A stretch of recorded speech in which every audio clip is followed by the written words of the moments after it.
Hi guys! Welcome back again to my channel at for today's video nga, i-share ko lang sa inyo yung pwedeng mautangan sa may Lazada, as in pwede mo siyang ma-withdraw as cash at papunta nga sa may GCash mo. Ayan, kagaya sa may Shopee, meron tayong S-Loan na talaga mawi-withdraw din papunta sa GCash mo. So dito sa may Lazada, meron na din.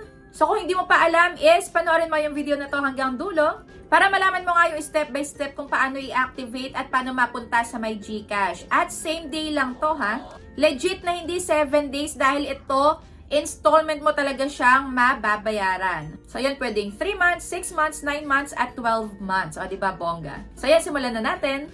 Pero syempre, kung bago ka pa lang dito sa aking YouTube channel, ay huwag mo kalimutang mag-subscribe at pindutin mo na din yung notification bell para lagi kang maging updated sa mga next uploads ko.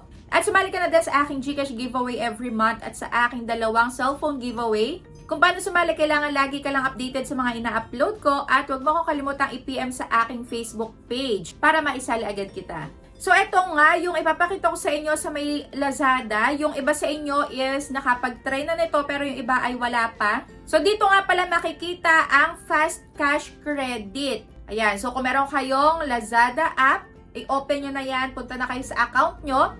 At baka may makita na din kayong ganito. Ayan, Fast Cash Credit na pwede nga makapag-loan up to 80,000 pesos. So, ngayon nga is i-activate na natin. Ayan, interest from 0.1%. 2 minutes approval lang at instant withdrawal. So, yes, legit. At eto nga yung sample computation or loan simulation. So, pagka 10,000 pesos ang gusto mong i-loan sa kanila, pagka binayaran mo to ng 3 months, ang pinakababayaran mo lang every month is 3,933.33 at no hidden fees. Pagka naman 6 months, ayan, 2,216.67 pesos ang babayaran nyo. Pwedeng-pwede na talaga. At pagka 9 months naman, ayan, 1,500 at pag 12 months, 1,200.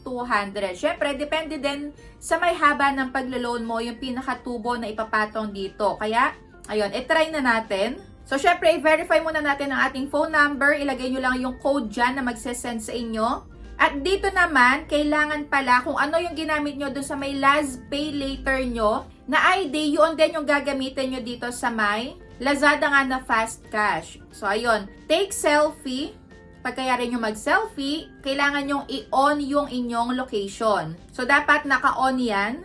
At ayan, application submitted na, nire-review na nga.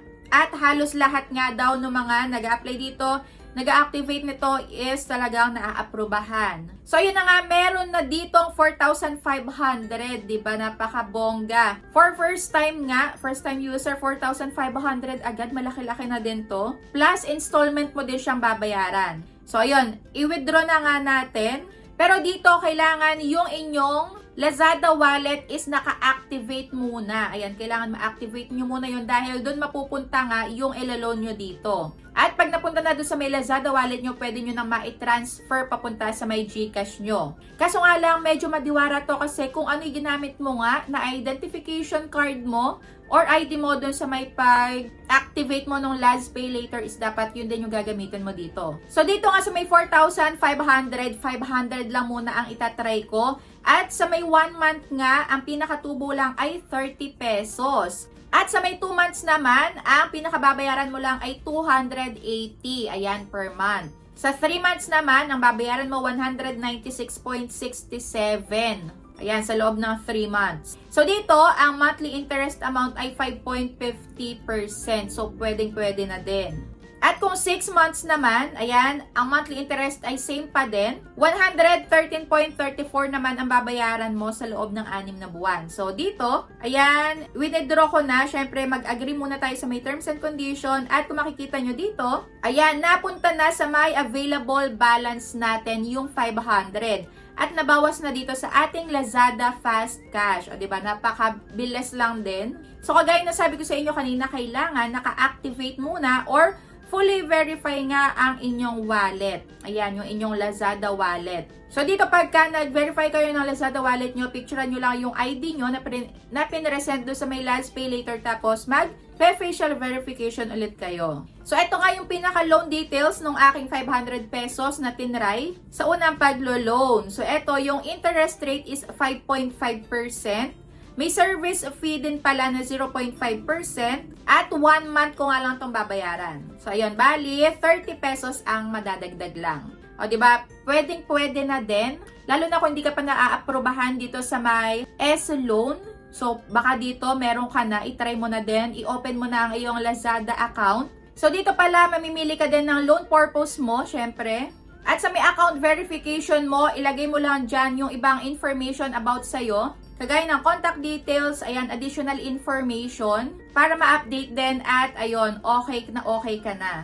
So, ito nga pala is provided nga ng One Hand or under do sa may WeFund Lending Corporation. Pwede nyo ding i-try. Ayan, depende pa din sa inyo kung okay kayo doon sa may interest na pinapatong nila. At kung hindi naman, wag nyo na ding i-try. Kung hindi nyo kayang bayaran sa loob ng, ayan, 1 buwan. Pero ito, installment naman, pwede talaga. Kasi hati naman talaga yung kanilang repayment terms. Ayan, okay naman ako dito. Basta pagka na-aprobahan kayo, maging responsable na lang kayo na borrower. Huwag na lang kayong magpapalagpas sa may due date nyo dahil dito, ayan, legit na marami ding tatawag sa'yo na iba't ibang numbers para tanungin nga kung bakit hindi ka agad nakapagbayad. So, I suggest na lang pagka ganon, if ever man na hindi ka makapagbayad agad, is sagutin mo din at sabihin mo yung dahilan kung bakit hindi ka agad nakapagbayad. So, kagaya dun sa may S-Loan, ayan, may tatawag din sa inyo dyan pagka lagpas na kayo sa due date at para ma-lesson na nga lang din yung mga tumatawag sa iyo, is sagutin mo na. Yan, at sabihin mo talaga yung pinaka-reason kung bakit hindi ka agad nakapagbayad. At dito pala is, tatanungin ka din nila kung kailan mo mababayaran yung overdue mo or yung due date mo nga na hindi mo nabayaran. Ayan, kailangan meron kang eksaktong date.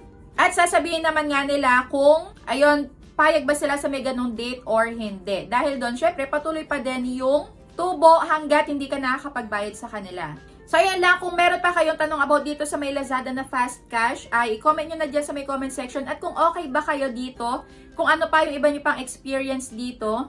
Dahil meron nga ako nabasa online na yung iba is, ang tagal daw mag-reflect nung niloan nila. Ang tagal daw mapunta doon sa kanilang Lazada wallet. Pero yung iba naman is same day lang din na pupunta na sa may Lazada wallet, kagaya nung itinry ko ngayon. So, same day nakita ko na din na napunta doon sa may Lazada wallet. So, yan, kung meron pa kayong mga tanong, is i-comment nyo lang dyan sa may comment section para mabasa ko na din at mabasa na din ng iba pang magtatry dito. So, ayun lang. Thank you for watching and see you on my next vlog.